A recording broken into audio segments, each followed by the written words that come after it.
Halo teman-teman semua, kami dari kelompok 2 Bahasa Indonesia kelas D1BA Sistem Informasi akan memaparkan artikel ilmiah yang telah kami buat dengan judul Penerapan IoT dalam Transportasi Publik menuju Mobilitas yang Lebih Cerdas dan Efisien.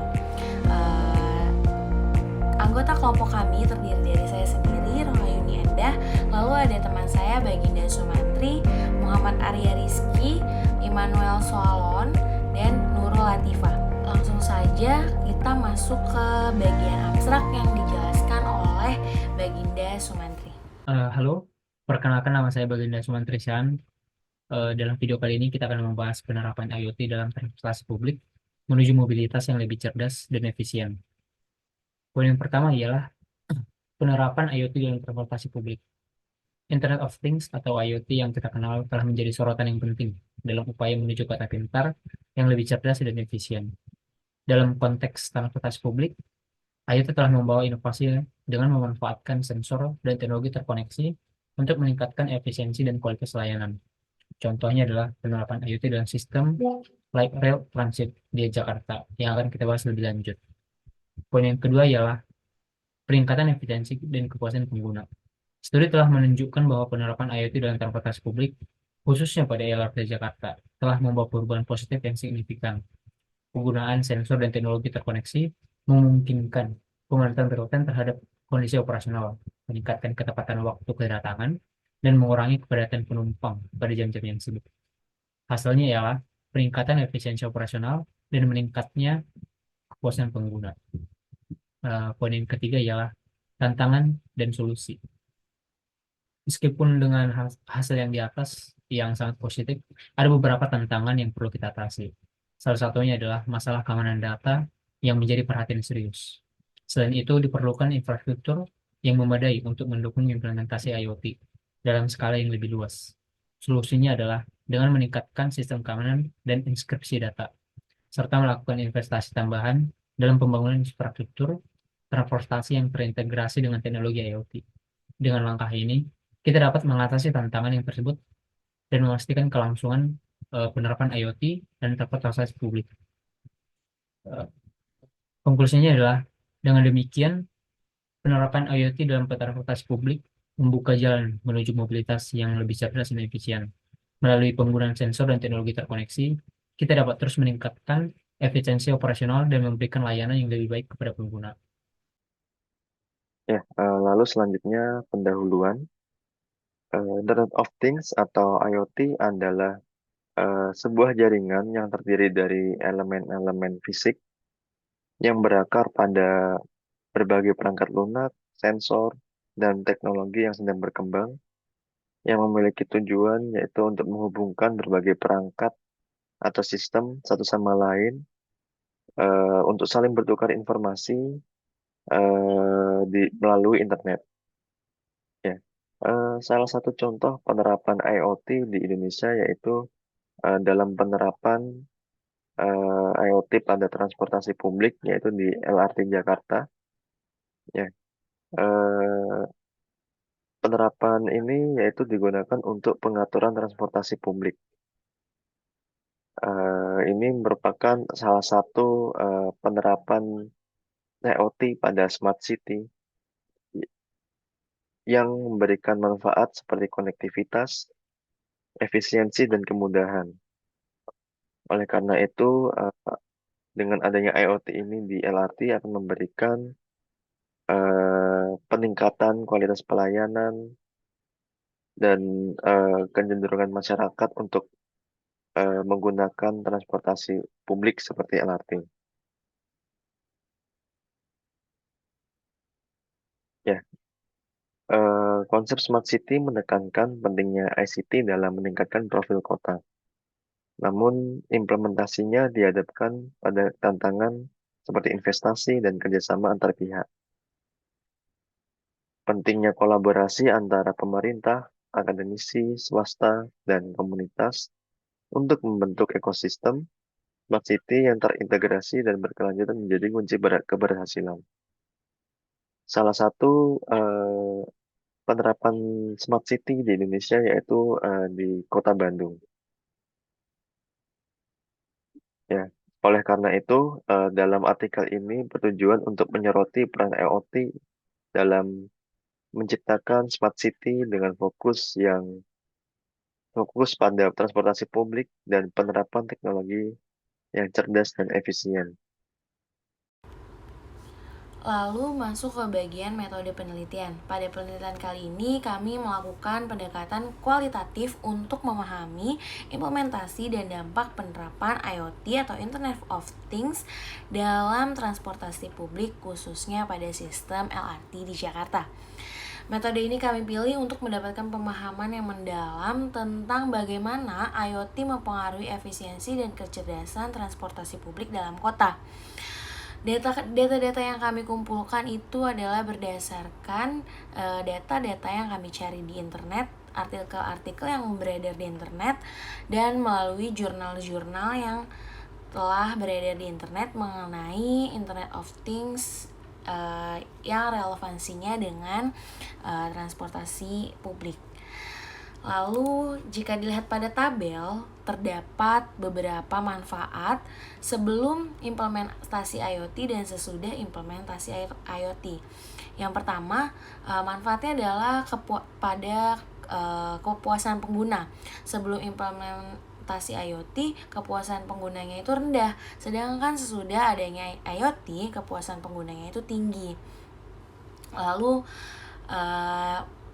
ditinjau dari kepadatan penumpang. Sebelum adanya IoT, penumpang itu tingkat kepadatannya tinggi, sedangkan sesudah adanya IoT menengah, karena transportasi publik yang menggunakan IoT itu bisa mengurangi kepadatan penumpang. Lalu manfaat selanjutnya adalah efisiensi operasional. Sebelum adanya IoT, efisiensi operasionalnya itu rendah, sedangkan sesudah adanya IoT, efisiensi operasionalnya itu tinggi. Lalu yang terakhir adalah peningkatan mobilitas kota. Sebelum adanya implementasi IoT, peningkatan mobilitas kota itu terbatas, sedangkan sesudah adanya implementasi IoT, peningkatan mobilitas kotanya itu cukup signifikan. Selanjutnya kita memasuki pada bagian hasil penelitian dan pembahasan. Pada slide tertulis, Internet of Things adalah perkembangan yang dapat mengoptimalkan kehidupan manusia dengan bantuan sensor dan kecerdasan buatan yang menggunakan jaringan internet untuk menjalankan perintah dan menghubungkan manusia dengan perangkat serta perangkat dengan perangkat. Begitulah yang dikatakan oleh Cahyono tahun 2013. Lalu kita lihat pada gambar terdapat grafik yang cukup meningkat dengan signifikan. Grafik tersebut adalah grafik di mana perangkat-perangkat yang terkoneksi dengan IoT ini mulai menaik dari tahun 2015 hingga tahun 2005 nantinya yang sudah diprediksi melalui grafik tersebut. Selanjutnya kita masuk ke bagian 3 elemen utama pada arsitektur IoT. Yang pertama, barang fisik yang dilengkapi oleh modul IoT. Yang kedua, perangkat koneksi ke internet seperti modem atau router wireless, speedy seperti yang ada di rumah-rumah. Yang ketiga, cold data center, tempat untuk menyimpan aplikasi beserta database. Lalu Verma pada tahun 2012 mengatakan Internet of Things telah mengubah kinerja bisnis banyak organisasi dan diperkirakan akan memangkas emisi dari truk di Amerika Serikat sebesar 25%. Selanjutnya pada slide berikutnya ini adalah terdapat grafik di mana jumlah penumpang LRT Jabodetabek pada 28 Agustus 2003 sampai 3 September 2003 itu terdapat kenaikan berdasarkan dari data box pada tahun 2023. Hasil penelitian ini menunjukkan bahwa penerapan IoT dalam transportasi publik telah menghasilkan peningkatan yang signifikan dalam efisiensi dan kinerja sistem. Data yang dikumpulkan melalui sensor yang terpasang pada kendaraan dan infrastruktur transportasi memungkinkan analisis yang mendalam terhadap pola perjalanan, ketepatan waktu, dan kondisi lalu lintas. Jadi kita bisa lihat grafiknya itu lumayan cukup meningkat dari Agustus hingga September 2023. Mulai dari 6.475 penumpang hingga 54.117 penumpang yang menggunakan LRT Jabodetabek.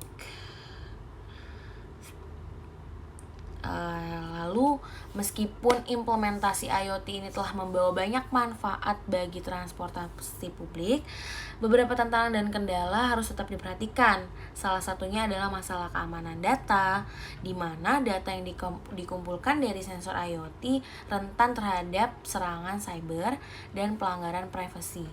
Untuk mengatasi hal ini, diperlukan upaya yang serius dalam meningkatkan sistem keamanan dan enkripsi data. Selain itu, ketersediaan infrastruktur yang memadai merupakan kendala, terutama di daerah yang kurang berkembang atau terpencil. Infrastruktur yang kurang memadai dapat menghambat penerapan teknologi IoT secara efektif, sehingga diperlukan investasi tambahan dalam pembangunan infrastruktur transportasi yang terintegrasi dengan teknologi IoT. Selanjutnya, bagian kesimpulan. Adapun beberapa kesimpulan yang kami ambil atau yang kami buat dari presentasi kali ini adalah sebagai berikut. Yang pertama itu, Internet of Things atau yang biasa disebut dengan IoT telah membawa dampak positif yang signifikan dalam bidang transportasi, meningkatkan efisiensi dan kinerja sistem secara keseluruhan. Hal ini menunjukkan bahwa penerapan teknologi IoT telah memberikan manfaat nyata dalam meningkatkan pengelolaan dan operasional transportasi. Kesimpulan selanjutnya yaitu penerapan IoT dalam transportasi publik telah membawa perbaikan yang nyata, seperti penurunan waktu tunggu, peningkatan ketepatan waktu kedatangan, dan pengurangan kepadatan penumpang pada jam-jam sibuk. Ini menunjukkan bahwa IoT dapat menjadi solusi efektif untuk meningkatkan pengalaman pengguna dan kinerja sistem dalam transportasi publik. Kemudian kesimpulan yang terakhir yang kami buat adalah implementasi IoT juga menghadapi beberapa tantangan dan kendala, terutama terkait dengan keamanan data dan ketersediaan infrastruktur yang memadai. Hal ini menegaskan perlunya perhatian yang lebih besar terhadap aspek keamanan dan infrastruktur dalam mengimplementasikan teknologi IoT dalam transportasi untuk memastikan keberhasilan dan keberlanjutan program. Baiklah, sekian presentasi dari kelompok kami. Jika ada kekurangan atau ada salah kata, mohon dimaafkan. Terima kasih.